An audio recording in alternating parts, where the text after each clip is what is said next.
In this video, we'll go over the answers for Friday, March 27th. And today's lecture slash questions are all about bases now. In the previous videos, we've been talking about acids, but now we're going to switch over to a base. And what we said about strong acids holds true for bases. If a base is a strong base, it's going to dissociate 100%. So for each strong base solution, determine concentration of OH minus, H3O plus, pH, and POH. So this is no different than what we've done before. We're just starting with a base instead of an acid. And the example I'm going to show you how to do is actually B. And I'm picking B because it has two hydroxyl groups.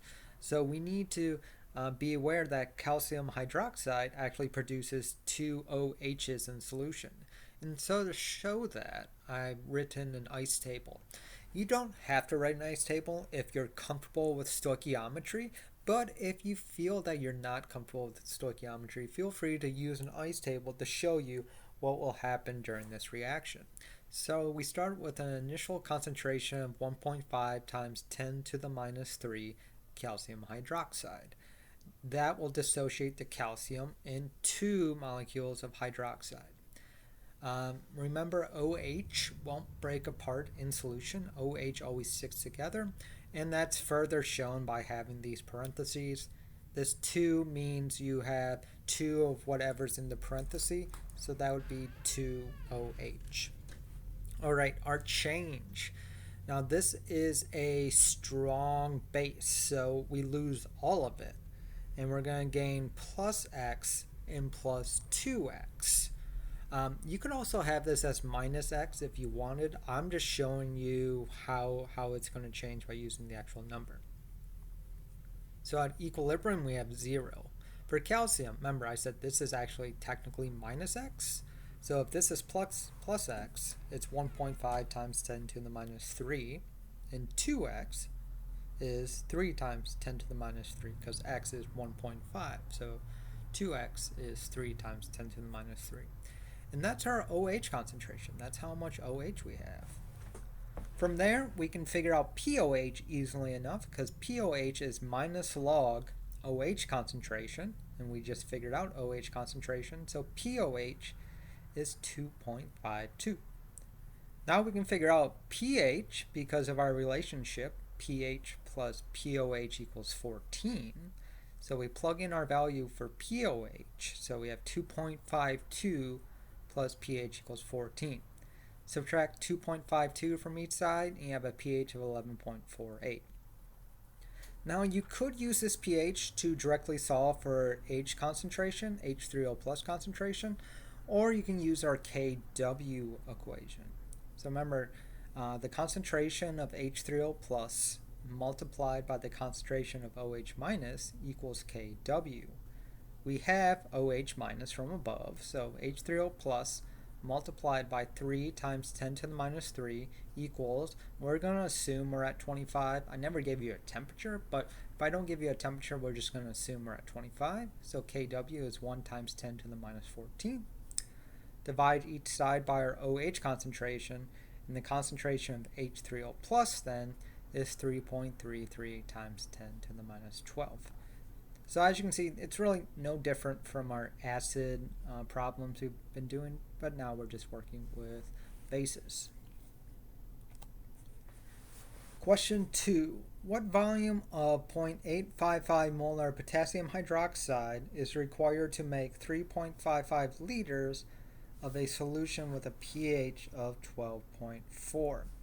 Alright, so this question is a little odd because we're using a base, but we're given a pH. So if we look at our reaction of a base, when we put it in water, it's going to break down to K plus and OH minus.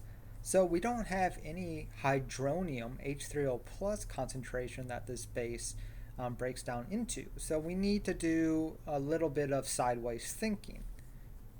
And what I mean by that is we start with a pH, but what we really want is POH, because once we have POH, we can relate that to concentration of OH minus. So pH plus POH equals 14. 12.4 plus POH equals 14.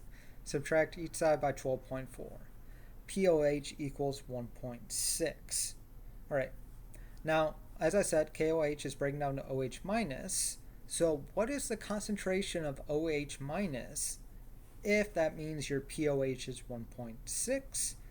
So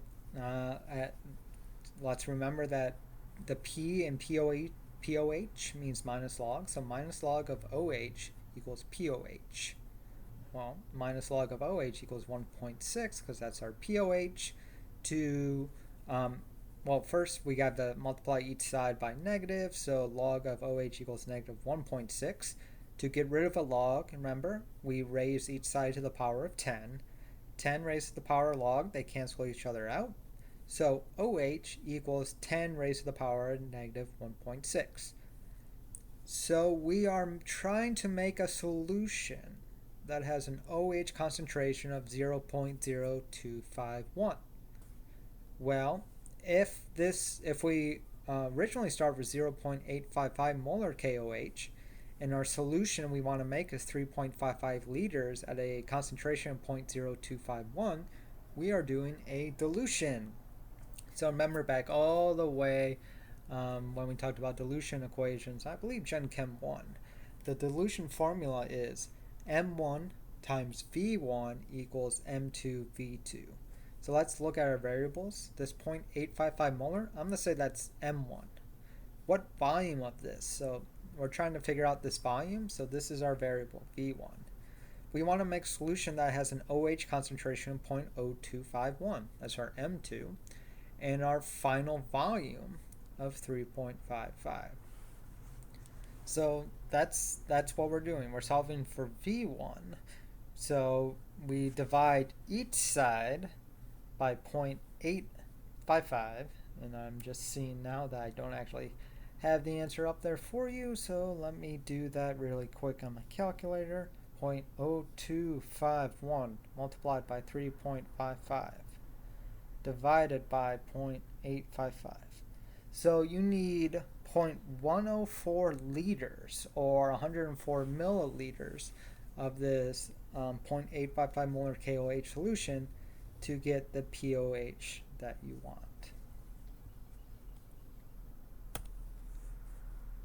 Alright, question 3. Determine if each anion given acts as a weak base, and if so, write an equation.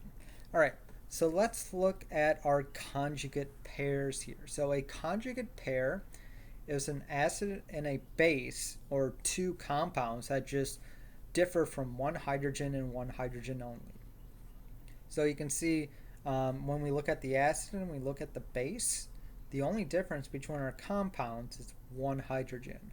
That makes a conjugate pair. Also, if we look at our strong acids, they make neutral bases. A neutral base means it's not a base. While if you're a strong base, you make like a negligible acid, so you don't really make an acid. While a weak makes a weak. So the thing is, conjugate pairs, their strengths are inversely proportional. What I mean by that is, if you have a strong acid, you're going to make a base that's not a base, because our definition of strong acids is they break down 100%. So Cl minus will never take on a hydrogen, which is what a base does. It would never do that. While here, O2 minus is an incredibly strong base. It will like always take on a hydrogen to make OH minus. But that OH, that H would never leave, or hardly ever leave because it's so weak. Alright, so with that in mind, let's take a look. So Br minus. So it's not listed on this table, but Br is the same as Cl. They're both halogens. So Cl minus is the conjugate base of the strong acid HCl. So HBr is also a strong base to make a neutral base. Or sorry, HBr is a strong acid and makes a neutral base. So Br minus is not a base. It would never take on a hydrogen because HBr breaks down 100%. While cyanide is weak, so it would also make a weak acid. So that means cyanide does act as a base. Basically, anything that's weak or strong acts as a base. Anything that's neutral will not. Same thing for acids. Strong and weak will act as an acid. Negligible will not. So our equation is we have Cn minus plus water. Well, Cn minus is a base. I'll take a hydrogen from that water to make HCN. Then water loses that hydrogen, and now it is OH minus. Our last equation, or last question, is determine if the salts shown will make a solution that's acidic, basic, or pH neutral. So first we have to remember what salts do in solution.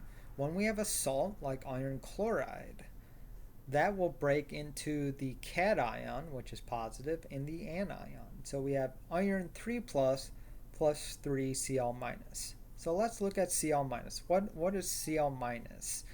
Cl minus is the conjugate base of the strong acid HCl. And we just talked about in the previous problem that the conjugate base of a strong acid isn't actually a base, it's just an ion. So Cl minus won't do anything in water. It will remain as Cl minus. But iron, in the videos, we talked about how iron are metals, as long as they're not group 1 or group 2, but other metals act as acids. They will make solutions more acidic. So when you put iron chloride into water, the iron and chlorine break apart. The chlorine doesn't do anything, but the iron makes the solution acidic. Now let's look at sodium fluoride. Sodium fluoride breaks into Na plus, F minus.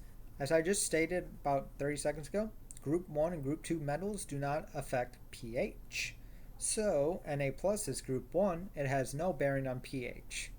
Let's look at F minus. F minus is the conjugate base of a weak acid. So if it's a conjugate base of a weak acid, that means it can act as a base. So this solution would be basic because F minus is a base. It would act like a base. And that's it for this video key. If you have questions, confusions, whatever, please do not hesitate to let me know via email, and I will help you as best as I can to work out any confusions. Otherwise, I will see you next time.